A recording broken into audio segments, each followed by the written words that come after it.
నాలా కబ్జా చేసి కట్టారు. జన్వాడ ఫామ్ హౌస్ పై బీఆర్ఎస్ హయాంలోనే అధికారుల నివేదిక.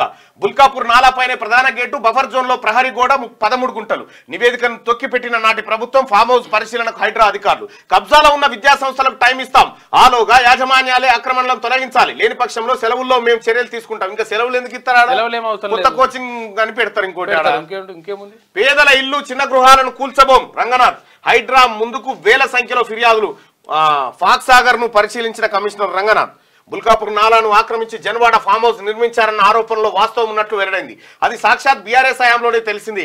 కేటీఆర్ వినియోగిస్తున్న ఈ ఫామ్ హౌస్ కు వెళ్లే ప్రధాన రహదారి గేటును బుల్కాపూర్ నాలాపై నిర్మించారని తేలింది. దీనిపై అప్పట్లో మల్కాజ్గిరి ఎంపీగా ఉన్న రేవంత్ రెడ్డి రెవెన్యూ ఇరిగేషన్ అధికారులకు ఫిర్యాదు చేశారు. ఆయన ఫిర్యాదుతోనే అధికారులు సంయుక్త సర్వే జరిపి 2020 జూన్ 20వ తేదీన ప్రభుత్వానికి నివేదిక సమర్పించారు. ఫామ్ హౌస్ ను ఆనుకొని ఉన్న బుల్కాపూర్ నాలా కబ్జా గురైనట్టు ఈ నివేదికలో పేర్కొన్నారు. ఈ ప్రాంతంలో కురిసే వాన నీరు బుల్కాపూర్ నాలా ద్వారా ఉస్మాన్ సాగర్ లోకి వెళ్తుంది. ఈ నాలా గతంలో 18 నుంచి 20 మీటర్ల వెడల్పుతో ఉండేది. కబ్జాల కారణంగా క్రమేణా కుచించుకుపోయిందని అధికారుల నివేదికలో పేర్కొన్నారు.